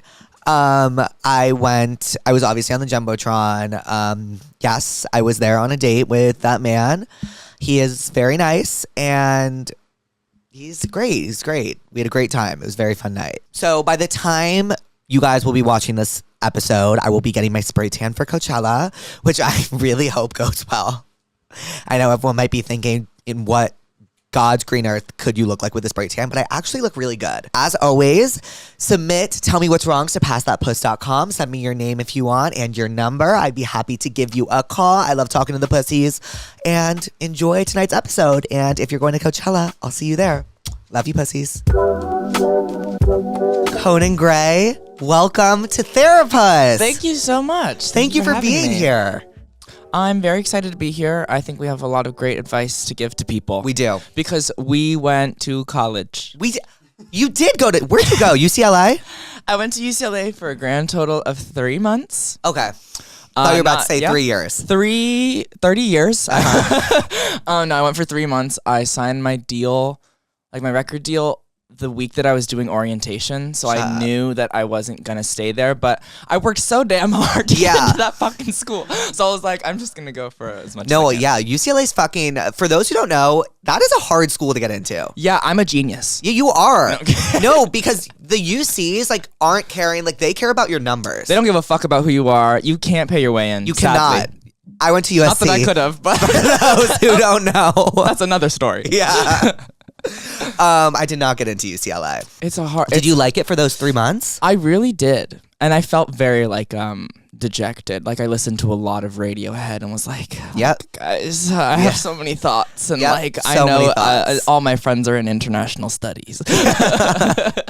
Wait, so how did you got your start on YouTube? I did. Okay, so I started making YouTube videos like when I was 9. Wow. 9. When did you have your first social media account?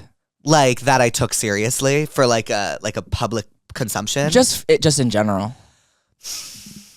I think I had like wow, I think I was 12 and I made an Instagram. Instagram was your first? Yeah. Oh, mine was Facebook. Okay, I wasn't allowed on Facebook. And I finally was allowed on Facebook, and that's why I'm Jake Shane and not Jake Roshko, because my mom said I wasn't allowed to use my last name. Wow. Yeah. Wait, where'd the Shane come from? It's my middle name. Oh. Classic. I think I'm named after an alcoholic baseball player. Oh, which one? Something Shane. Oh, I'm named after Conan the Barbarian. Are you serious? Yeah, I am. Who's that? So okay, so Conan the Barbarian's like this like comic book character from the 80s. Right. That's like literally all he does is just like he's just like really jacked and he just kills people. Oh. And that's why I am who I am today. Yeah. Will you kill people with your lyrics? My words. Speaking of, I listened to your music. I've been listening to it recently, and I have a few questions. So it's 80s inspired, right? Mm-hmm. Did you listen to a lot of like Psychedelic Furs and like? I did. Yeah. Yeah, you can definitely tell. Because on Lonely Dancer, Yeah. I played it and I was like, oh my God, Psychedelic Furs. Yes, for and sure. then on Alley Rose, incredible. Thank you. I can hear that being played in like stadiums Thank you. because it's giving like, tell me if I'm wrong, like a little Elton John and Billy Joel. For sure. Yeah, it's amazing. Yeah. Is your whole album kind of 80s inspired?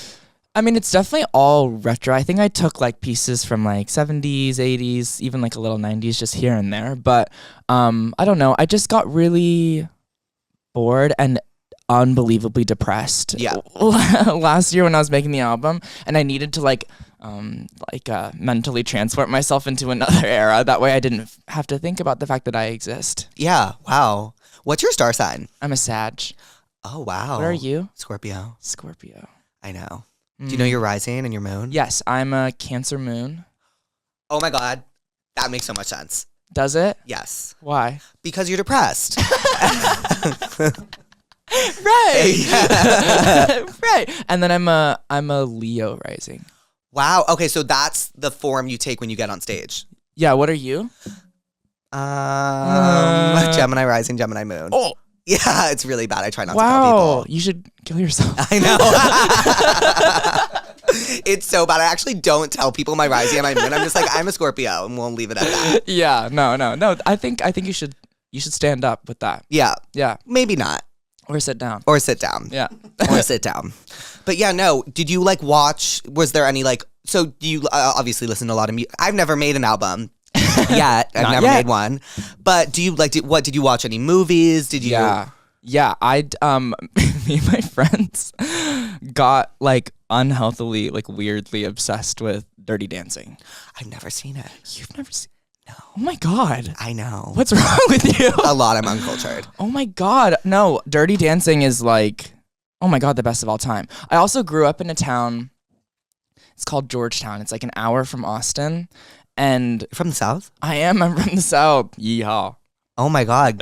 Wait, I thought you were from California. Well, okay, so I was born in this town called Lemon Grove, which Okay. is like basically San Diego. Okay. Because my dad was in the military. Oh wow. And then, And then I did like a bunch of moving around. And then like I did like Arizona, and I did all these weird places. I did Japan for a few years. I'm half Japanese. Oh.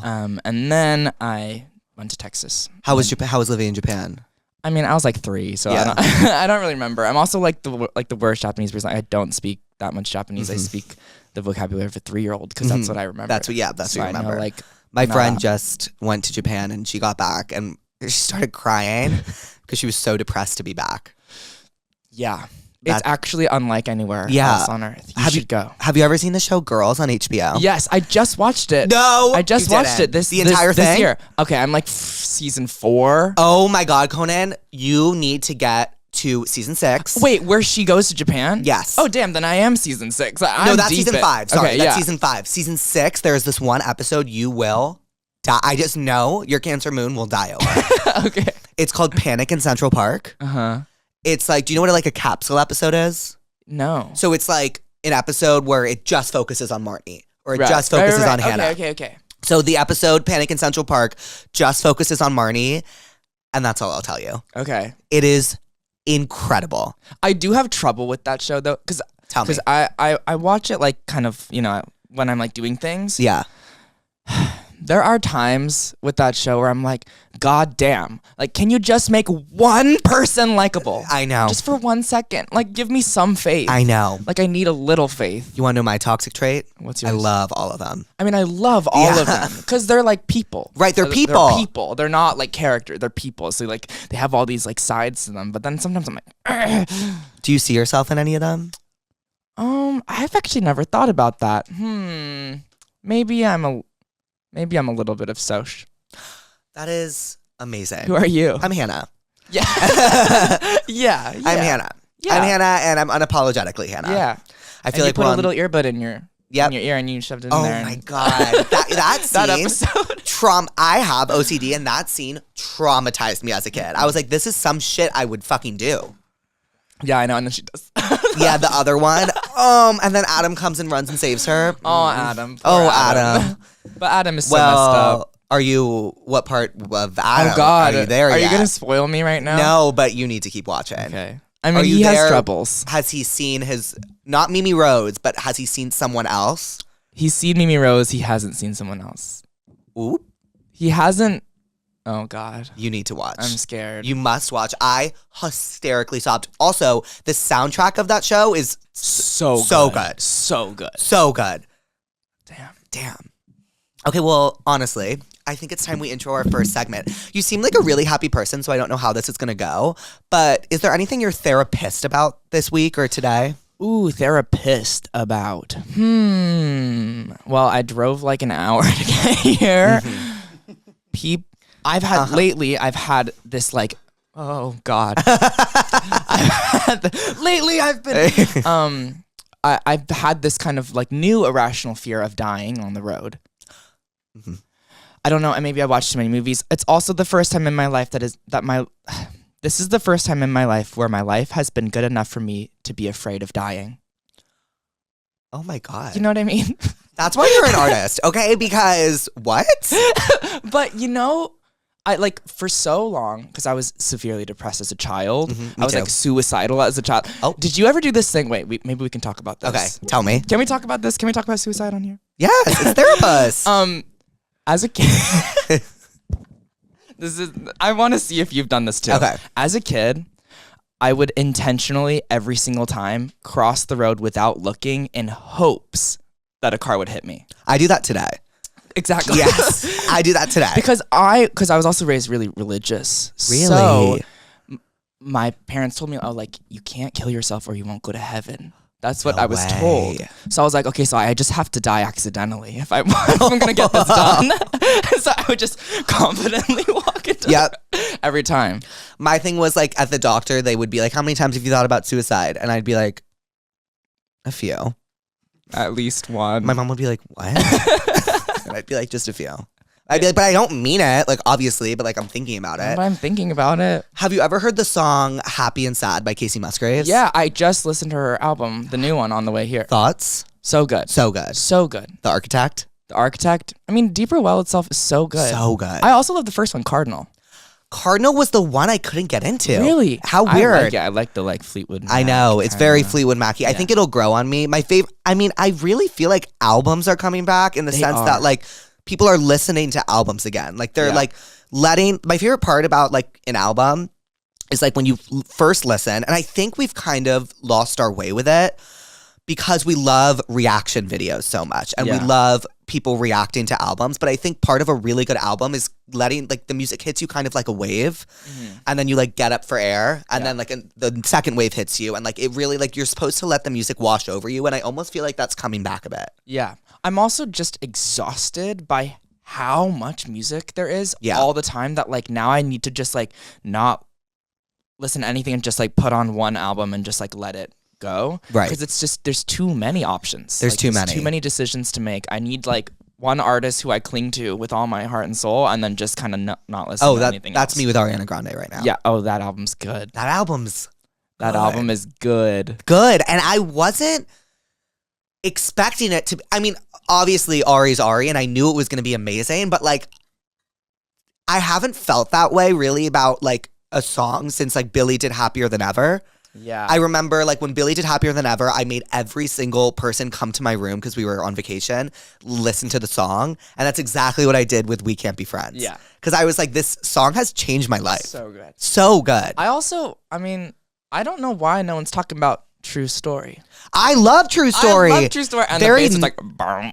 very like 90s It's so R&B, good, yeah. like. But I will say We Can't Be Friends is definitely my favorite. Definitely my favorite. It's just like, it's so good. And it does hit like a really specific part of your little heart. Because it's kind of the best type of love song, makes you not only think about love romantically, but platonically as well. And I think that's what Ari did kind of really well on this album.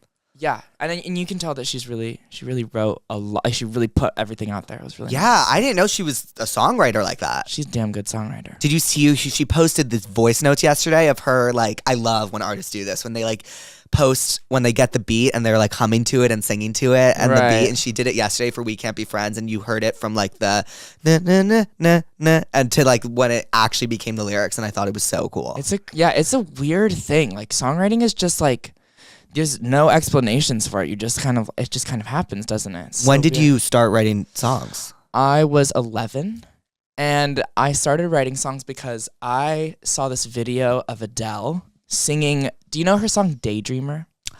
No. It's like a really sweet like guitar song. I've heard of it, and I was about to lie to you and tell you I've heard of it. That's my favorite song. That's my favorite song, which I've actually caught myself doing so many times on this podcast, just straight lying. But I'm not going to lie to you, so tell me more. I really appreciate your honesty here. I feel like I need to be honest with you. No, and I saw this video, and in the comments it said like this video was put on MySpace and is how Adele got discovered. And I was like, what? I was like, you can write a song like in your bedroom and just like become a singer? Like I was like, that's crazy. Obviously, it's kind of what I you did. have the exact same amount of talent as Adele, and I'm just as good as Adele in every way, especially when I was 11 years old. So I was like, I must start writing songs.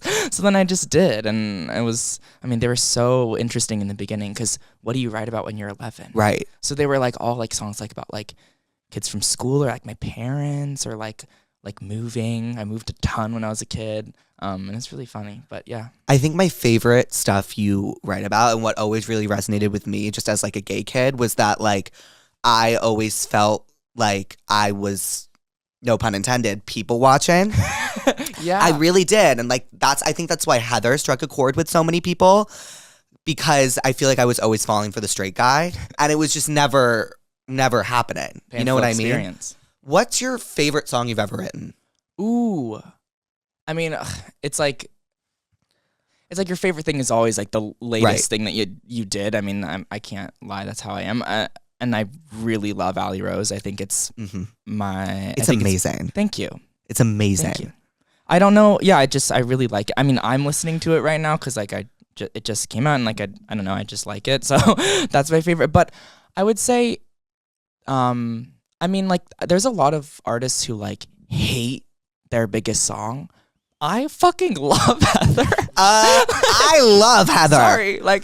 Sorry to toot my own horn. I love that song. It means everything to me. It's like it's like this like little guitar song that I put on my album last minute that like no one at my label gave a fuck about. Right. And I was like, guys, like I really like this song. Like it means a lot to me. They're like, fine, you can like put it on the album. And I did. And then like it changed my life. And I felt so alone in the moment that I wrote Heather. I felt like I was like the only person who experienced this experience. And then to have like millions of people be like, that exact same thing happened to me. I was like, whoa. I felt for the first time that I was like, I'm not alone. And it just, that song means everything to me. I love Heather. I love Heather. And I think that's really, I feel like it really shows the power of songwriting, because the best songwriting to me is writing about the most isolating feelings and then like having everyone in the world relate to said isolating feelings. Yeah. You know what I mean? Yeah. And it's also like, it's hilarious how we all think we're like such individuals. Yeah, we're not. We're not. Like every single like foul, strange thought you've had in your head, literally billions of people have had the exact same thought. Like it's just, I don't know, that's one huge thing that like songwriting has taught me. I'm like, wow, I am not a unique bitch. But you are unique. Thank you. You're unique in how you express your non-unique thoughts. Thank you. and you do it really well. Thank you. And I'm really, really pumped to hear your new album. Thank you. Well, without further ado, should we get into the Tell Me What's Wrongs? Let's do it. Okay, let's do it. Do you know how to do them? I mean, kind of. Okay, do you want me to give you a little recap? Yeah, give me a little recap. Okay, so basically the pussies write in. Yes. And they tell us what's wrong, and then we prescribe them a remedy. Prescribe, correct. So, for example, if someone wrote in and told me that they were lusting over a straight boy who fell in love with a girl, I would prescribe Heather by you. Right. Yes. So that's an example. Does it have to be a song? It can be a song, it can be a anything. movie, it can be a medication. it can be anything. Okay. Sorry. That one hit too close to home. I got a 96. What? The fuck? I got 96 instead of 6. Are you comfortable with this question? I don't want to start with that one. We can start with a different one. We'll start. I have a lot of social anxiety, so I constantly embarrass myself because I'm scared to say the wrong thing or sound stupid. So I barely talk and people think I'm a weirdo. What should I do? Ooh. I can't relate to that. So I'm going to let you take the reins on this because I feel like you're more quiet than I am. I am very quiet. I will say, honestly, I do struggle with this, not in the sense, I'm not like afraid anymore of like people judging me because they're going to judge you regardless. Mm-hmm.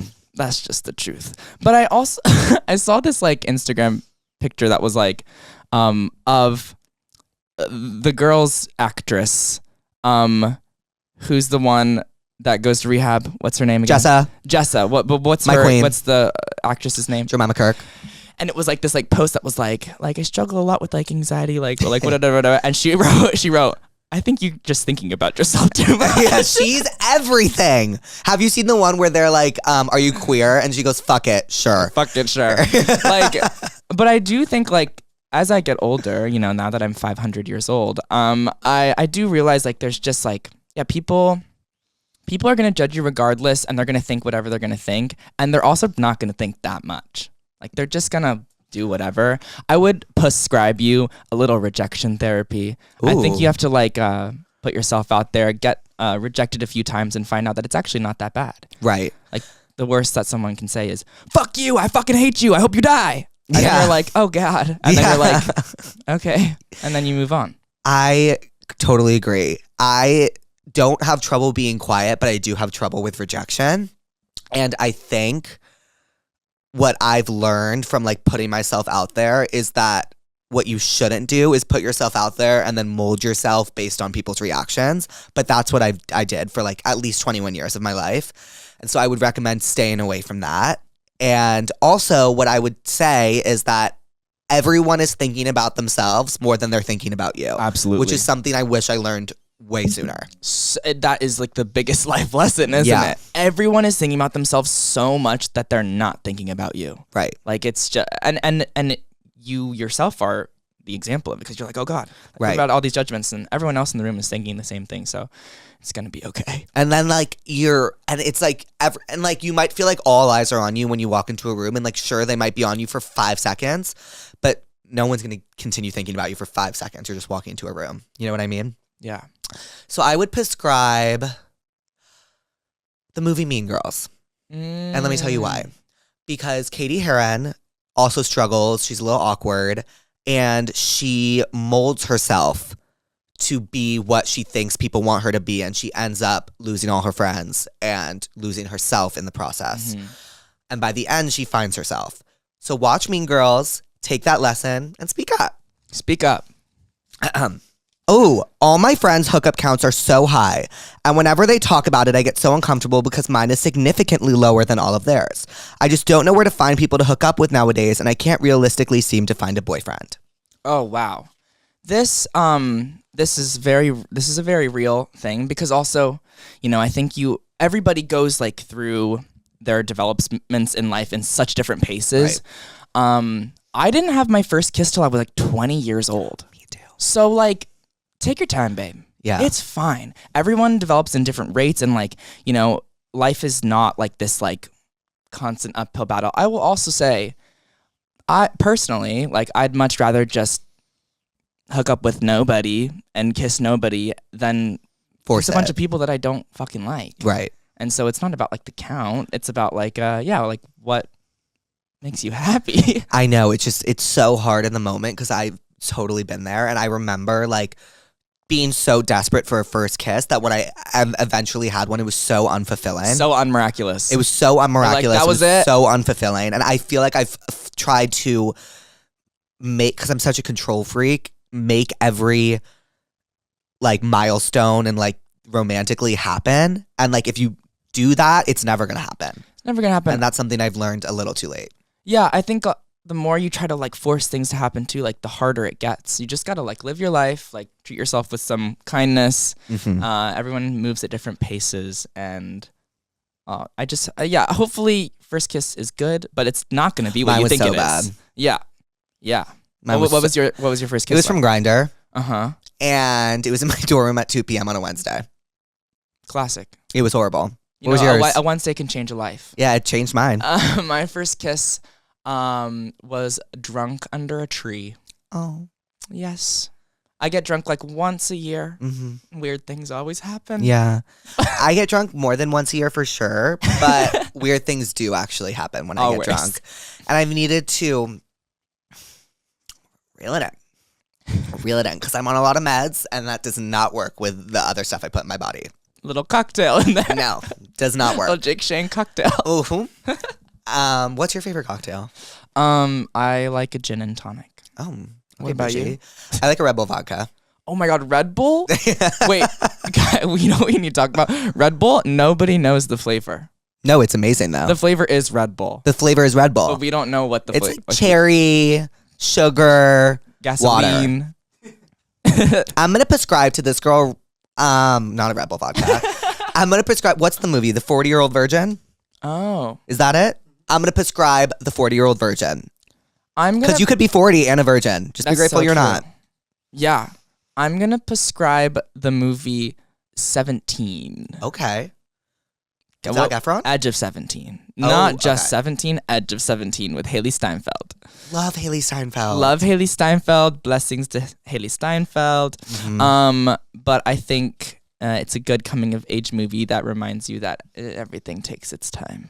Can I ask you your favorite coming of age movie? Wow. I love coming of age movies. Me too. I love them so much. And you know what's so your depressing? favorite? Call Me By Your Name. Is that a coming of age movie? Yeah, to me. Is it a coming of age movie? No, it is kind of a coming It of age movie. is. Well, like that movie ruined my life. Yeah, Because I was like, ruins a I lot of want a people's- 40-year-old man that's straight and unavailable. Right. I want to be Timothée Chalamet. I want to be Timmy. Yeah. Like that's what I want. Timmy That's C. what. And so that really ran my life for about 6 years. So I would say my new favorite coming of age movie is probably. You go first. Okay. Well, Wait, side note about Call Me By Your Name. I one time saw Army Hammer at Target buying way. Oreos. And I was walking through the aisles and I was like, who the fuck is that voice? I was like, there's this very specific voice coming from an aisle. I walk over, it's Army Hammer. What year was that? Was it pre-cancel or It was post? pre-cannibalism. Yes.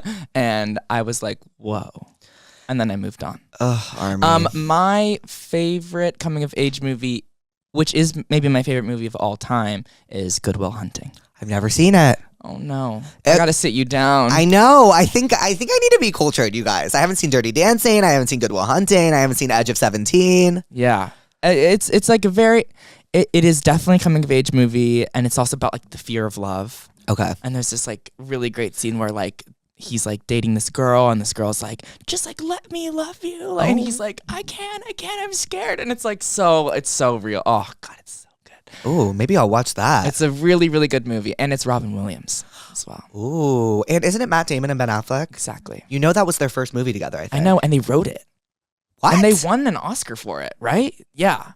And there's this amazing picture where after the Oscars, they're calling their moms, like telling them like, oh, I won an Oscar. That's so Awesome. cool. Yeah. Do you ever like see other really talented people and you're like, damn? Yeah, all the time. For sure. That's how I sure. feel.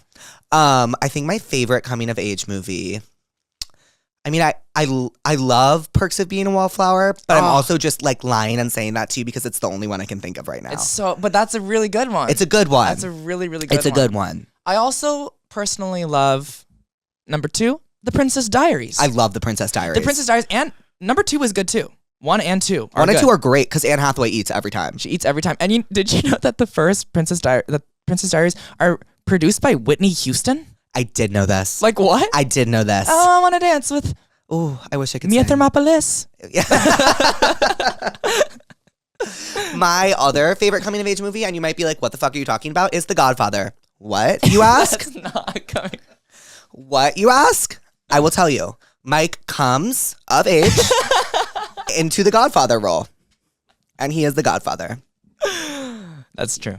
Yes. Are you Italian at all? No. Oh. Not that I know of. I watched The Godfather with an Italian the other day. And did it change things? Yeah, he wouldn't let me fucking talk. Oh, right. You know He they was say like, "Watch." gabagool in the movie? Uh-huh. So predictable. I have to watch part 2. I haven't seen part 2. I've only seen part 1. I've only seen part 1 too. Thoughts? Honest. I thought the mob seems so scary. Oh my god, my toxic trait is like, why are they all so fucking hot? I did not think that. I thought, oh my god, I'm so scared. Mm-hmm. That's what I thought.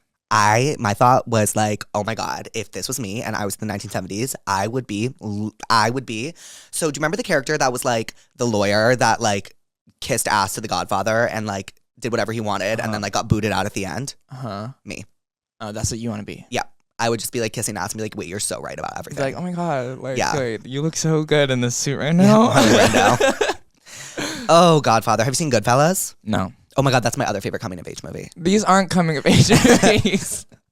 They are. He becomes very into the mob scene and then he becomes addicted to drugs and paranoid. And I'm sorry, I just spoiled the entire Goodfellas movie. Thank you for that. Yep, of course. Anywho, I prescribe to The Godfather. I don't even remember. Part 1. What the question was. I also don't remember the first question.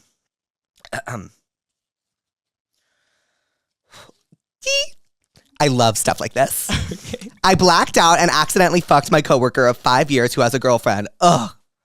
Ugh. He is a few years older than me, and I never really thought of it like that until he pursued me and it happened. Now I'm in a tricky spot because I don't know if I should tell his girlfriend or not. He asked me not to, obviously, but I feel so guilty. Fuck. Okay. Oh, there's so much to unpack here. You gotta tell your friends. You gotta tell. You sit down with your friends and you make a game plan. Because what I do when I'm in a situation, like when I lost my virginity, I lost it to a guy who was married. Classic. Right? But I think they were in an open relationship. And that's what I'm going to tell myself. Mm-hmm. But I think what she should do, I don't know. Because my mom always taught me to never get involved in other people's relationships. Mm-hmm. But I do feel like this girl like should know. I mean, there's a lot of questions to ask. Okay, ask him. Did you know that this coworker was in a relationship? Mm-hmm. If you didn't know, oopsies. Yeah. If you did know, you gotta go to church. Repent. If you did know, don't tell her. Because you're just incriminating yourself. I know. Tenfold. And there's also like, God, there's a lot of like, do you tell people things that you know are gonna hurt them? But also, no. I think she should tell. Okay, I think this girl that like, you know, your coworker has this girlfriend. I think that she should know that her boyfriend is a cheating bitch and that she should fucking dump him and find someone better. And then you can have this loser ass guy. Great. I would go to the guy and I would say, I'm giving you 3 days to tell your girlfriend. 3 days. And I want proof that you told your girlfriend. If you do not tell her by 3 days, I will be forced to intervene. You could also quit your job. Okay. Or that. You could also quit your job and change your identity and move to Canada. And come of age with the mafia. Yes. Yes. You could come of age. Oh my God. So I prescribe The Godfather Part 2 to you. No, I'm I kidding. prescribe moving to Canada. I prescribe... Oh my God, I feel like I always prescribe the same shit, but I do prescribe the movie The Other Woman. I've never seen that. Oh, it's amazing.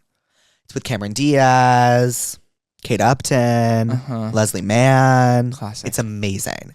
And basically they all find out that this guy is like cheating on them. Oh, I think I know the plot of this. Yes, it's amazing. And I think she should watch that.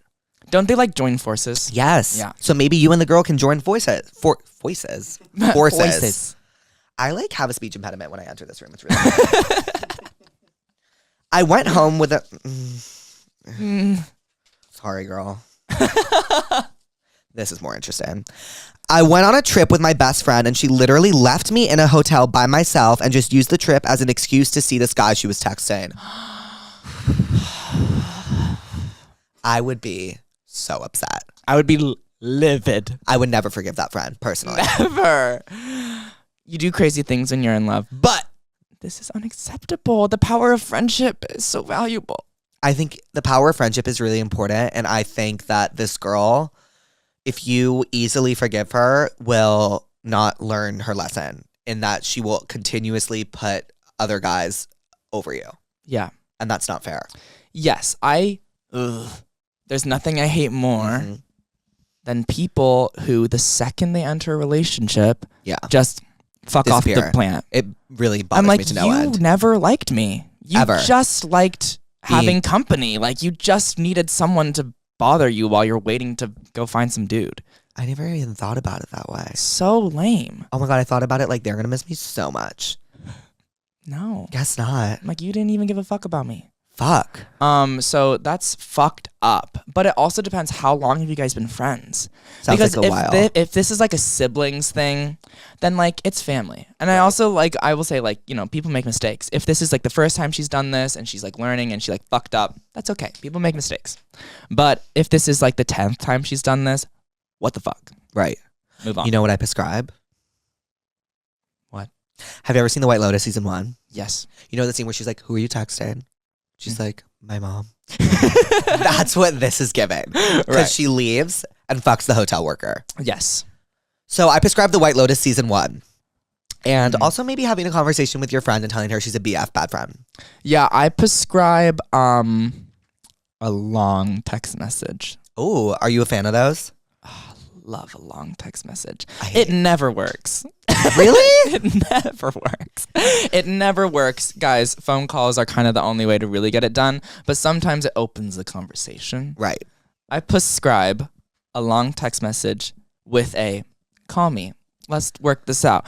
And then from there, a little heart to heart. Mm-hmm. And yeah. Have you ever gotten like a really long text message that you've been like, For sure. Have you?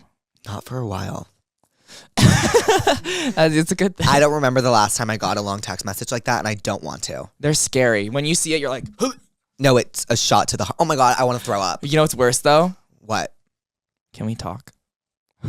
No. Hi, Jake. That's worse. Jake. Hi, Jake. Hi, Jake. Jake. Hello? What do you need? What the fuck do you need? Tell me right now. And I don't stand for it. Or can I ask you a question? Just fucking ask the question. I will die. Ask the question. Ask the question. No, you know what? I'm not going to talk about this on this podcast because he watches it. So I'll tell you after. But yeah. You have so much inner strength right now. You have so much restraint. Yeah. I've been also trying hard not to cut people off because apparently I do that all the time. It's not a good thing. Oh. It's not a good thing. When you're like a younger doll and like when you're in your teens, you think it's like being strong. No, it's not. Yeah, fuck you. And then you get older, you're like, damn, people are just people. Mm-hmm. People are just people, and you are just as flawed as everyone else. Make mistakes. I mean, obviously there's boundaries. But to a certain extent. Mm-hmm. Are you a December Sag or a November Sag? December. I totally get that. Why? Because November Sages are like party animals. Oh. If I like am like basing my research correctly. And like do you like really like do you know like what are the characteristics of Sages that you like identify with? Oh, I have no clue. I don't actually know the signs that well. You would love it. I do feel like a Sag though. And I don't know. You radiate winter birthday. I don't know about that. Okay. I don't know those things. But I trust you. Yeah. You could throw me off a cliff and I'd be like, okay. Oh, Conan. Thank you. I feel like I radiate Halloween birthday. 'Cause I'm spooky. But yeah. So spooky. My birthday is right by Halloween. Quivering in my boots. So Okay, I guess we prescribed White Lotus season 1. Ooh, this one sounds interesting. One of my best friends is getting married in Paris in 2 months, and I'm going to see my ex there for the first time in a year with his new girlfriend. Last time I saw him, we hooked up, and 2 weeks later, he hard launched this girl on my birthday. Please help. How do I behave? Oh. Why is he laughing? Do you relate? No.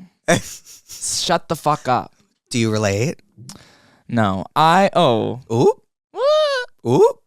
I mean, I did write Ali Rose about a very interesting time I spent in the UK. Okay, I've heard about this time. But I don't know, not Paris. I personally hate Paris.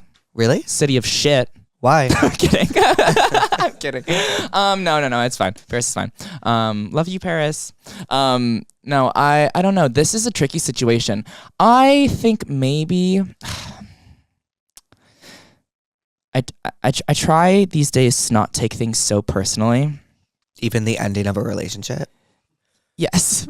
I think obviously like the breakup fucking sucks. Right. It's gonna suck regardless. It's never gonna be like, yay, I'm having so much fun.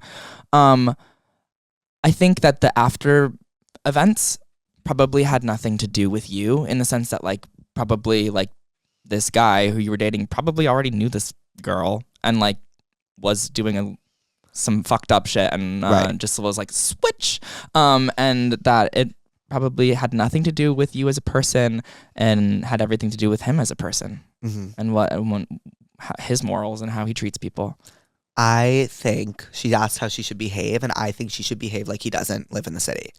Yes, absolutely. Do not hit up this person. Do not hit up, and you have the best fucking time in the city. Oh my God, do not hit up. Smile, have fun, spend time with your friend who's there getting with married. you, is getting married, like have, wedding. I prescribe Emily in Paris. Oh. Yeah. I've never even seen it. I've seen season 1. How is? I prescribe I prescribe One Day on Netflix. Did you watch it? Stop it right now. Come on, that's a good one, right? I have full body chills. That's a good one. I have FBCs. That show changed my life. It's good. That show changed my life. First of all, the soundtrack on that show is also great. Good as fuck. Do you hear that they played These Days by Nico in the first episode? I know. These days. You should cover that song. Okay, I'll think about it. It's great. That's Maybe one we of my could do favorite it songs. together. Oh my God. These days. I stayed up walking. When I walk in. Yep, not the lyrics. Sorry, my bad. That show was amazing. But there's a scene where she's in Paris and this... I don't want to spoil. I'll spoil. Spoil. If you don't want to hear, cover. Spoiler alert. Bloop. There's a scene where she's in Paris and then this guy who fucking like strung her along all these years shows up thinking like, you've been waiting for me. Let's start our relationship now. She's already in a relationship. Yep. And she's like, sorry, dude. Yeah. Can't deal with that. He prescribes One Day. I prescribe Emily in Paris, which I've never seen. And you enjoy that city. Have fucking fun. Eat a fucking croissant, bitch. Yeah. Oh, and I also prescribe Ali Rose by you. Yes. Ali Rose is great for being heartbroken, walking around a city, thinking, damn, where'd you go? Is that how you felt when you wrote it? I thought to myself, damn, where'd you go? And also, the song was originally called Abbey Road. Because of London. Because of London. Yeah. It was originally, oh, where'd you go? Abbey Road. And then I was like, eh. Did you write it at the time I'm thinking you wrote it at? I did write it. Yes, I wrote it while I was in London immediately after being dumped. Yes. It was a good time. Well, you made great music. Thank you so much. So, stream Ali Rose. Wait, that's so funny that it was initially called Abbey Road. Yes. So Ali Rose is a play on Abbey Road. Yeah, because I was like, this isn't, I should probably switch that to not the most famous album of all time. I get that. Probably. I get that. And then I did. And I wanted to pick like a name that sounded like something. Also, I like when you put names in songs because it doesn't matter what the name is, like you think of someone. Like, you think of a person that is in your life and you don't really think about the name itself. So it just made sense to me. I was dating this person and at least I thought I was. And then I was flying to London to see them. We'd seen each other a bunch of times. And then as I landed, I was dumped over text message. And then I was just in London. And you just stayed there. With nothing Good to for do. you. And I stayed there and I wrote a song. Good for you. You wrote a great song. Thank you. Good for you. My sorority Little and I got tattoos, and both of our boyfriends are pissed at us for not telling them first. Why? We are both happy, but now they are making us feel awful. Help. I would dump them. Whoa, dump the both of them immediately. What the fuck? That Your is body. so weird.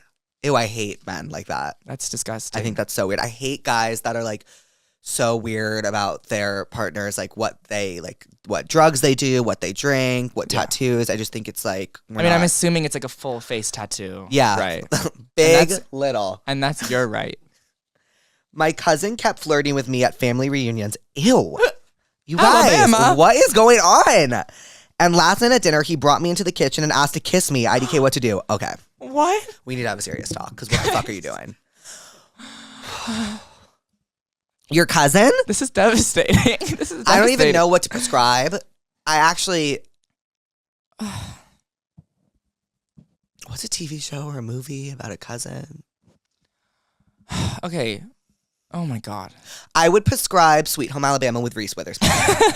Just because that's what you're given. I would prescribe 23andMe. Yes. 23andMe. Honestly, double check. Maybe you're not blood related. It sounds like she's kind of attracted to him too. Like the fact that the question was asked. I'm like, that's what I'm saying. You know the answer, so why are you asking? I also prescribe Mean Girls again because Karen wants to fuck her cousin in the movie. Yeah. Also, we could prescribe Clueless. Yes! That's a stepbrother, so maybe it's fine. Yes, Paul Rudd. Paul Rudd. Oh my goodness, yes. Okay, well, this is our last one. Are you ready? I'm scared, yeah. I have 5 roommates, and whenever it is quiet for more than 2 seconds, I need to talk. My friends are actually annoyed with me and tell me I need help. Please call me.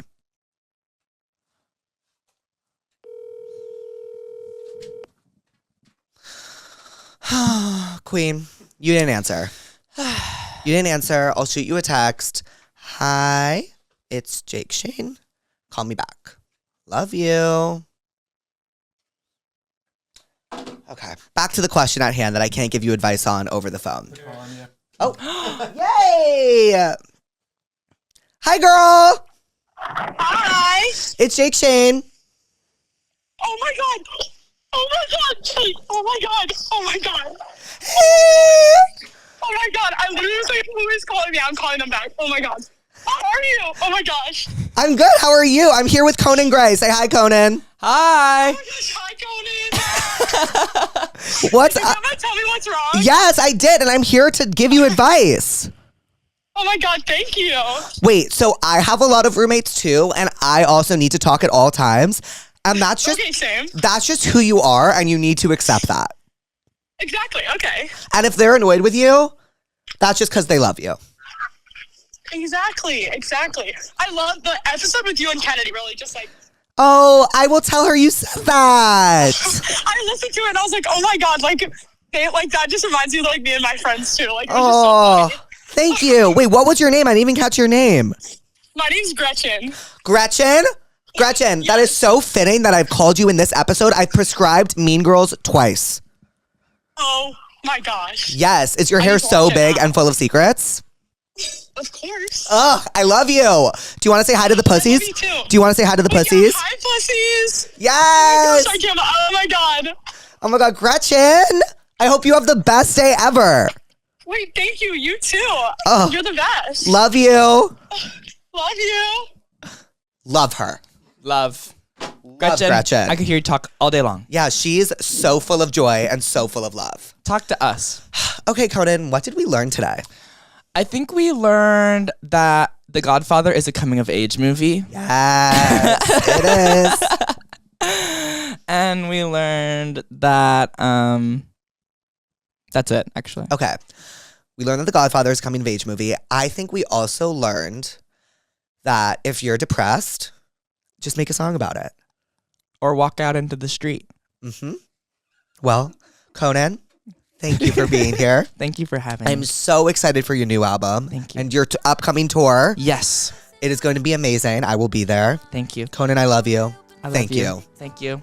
Wait, say bye to the pussies. Bye, pussies. I love you.